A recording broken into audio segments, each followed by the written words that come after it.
Good evening and welcome to Business. I'm Dan Mwangi. Let's get down to just that. Now, Nairobians will begin paying to beat traffic jams on Waiyaki Way, Uhuru Highway and Mombasa Road beginning February 2022, which is the month we've just begun, when the Chinese contractor developing the 27 kilometers toll road is expected to open the road for public use. Transport CS James Macharia, who led several of his colleagues in cabinet in assessing progress in construction, said the project will be completed by December 2021, after which the contractor would commence testing it for 2 months. Macharia also defended the viability and the financing model of the controversial 65 billion shilling project, which will see motorists pay between 100 shillings and 1,550 shillings, depending on the size of the car and the distance traveled, in a dollar-based toll system, and will cushion the Chinese operator from exchange rate losses. And it's a testament that we can have more BOT projects, get the private sector to do these projects, because you know we are limited and constrained in terms of our budgetary allocations. We are also constrained as how much we can borrow. We don't want to keep on borrowing more money. Initially, the project was to take 3 years.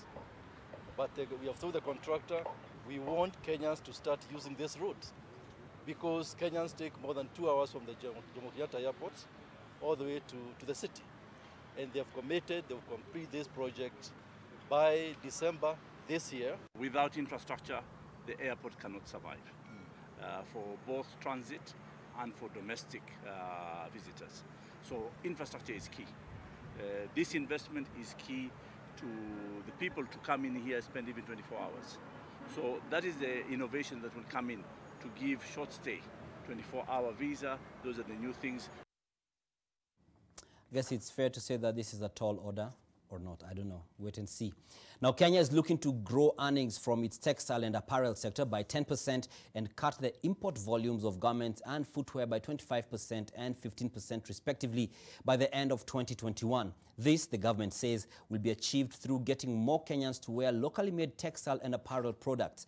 According to the Ministry of Industrialization and Trade, influx of both new and second-hand clothes, higher costs of production, as well as a negative perception about Kenya's ability to produce high-quality and affordable products has left the country spending over 30 billion shillings on imported clothes alone every year. In 2019, Kenya spent 17.3 billion shillings on second-hand clothes, commonly known as mitumba, higher than what was spent by Tanzania, Rwanda, Uganda, Nigeria and Ethiopia combined. We want all Kenyans to wear Kenyan clothes, and I think that is the message we are passing. It doesn't matter who you are, but whether we are, whichever level you are as a Kenyan, we want to encourage you, we want to tell you that you can find Kenyan clothes or Kenyan fashion at this particular spot. We want to make it affordable to you at whichever socioeconomic class you belong to, and we want to make you feel fashionable also at whichever socioeconomic class you belong to. Whatever we advertise just both for foreigners and for Kenyans. And we have a saying, charity begins at home. It is ourselves who need to start it and support our textile before we even go to the foreigners. Because the foreigners, they will not buy clothes worth $1 billion, but we import 30 billion. So therefore, that is the purpose of this communication strategy, to change the mindset of Kenyans by telling them that when we say buy Kenya, build Kenya, we are not telling those other people. We are telling our people that we have good and quality products which are available and affordable. It sounds like some might start calling it the textile industry. Now, the United Nations has declared 2021 the International Year of Creative Economy for Sustainable Development. This has attracted a section of youth in Mombasa who are tapping the potential presented by the creative industry to beautify the island city through art. This is expected to become a game changer, as it will also support the tourism sector, which is struggling after the ravages of the coronavirus pandemic. NTV's Kevin Motai reports from Mombasa. These designs painted on the walls of the Makinon Market in Mombasa, famously known as Marikiti, reflects a true definition of how creative art can be used as an attraction. Every fresh produce here has been mirrored on these walls. Everyone is happy with the outcome. They love it. It brings beauty to the market. It brings customers, you know. So they're proud of what's happening right now, and the fact that it's a lady doing this, the more the better. The use of art and craft is also changing the general outlook of the port city as a tourist destination. Different designs of crochet are glowing at the railway's recreational facility, which is yet to be open to the public. The industry is now expected to thrive at a time the United Nations has declared 2021 as the International Year of Creative Economy for Sustainable Development.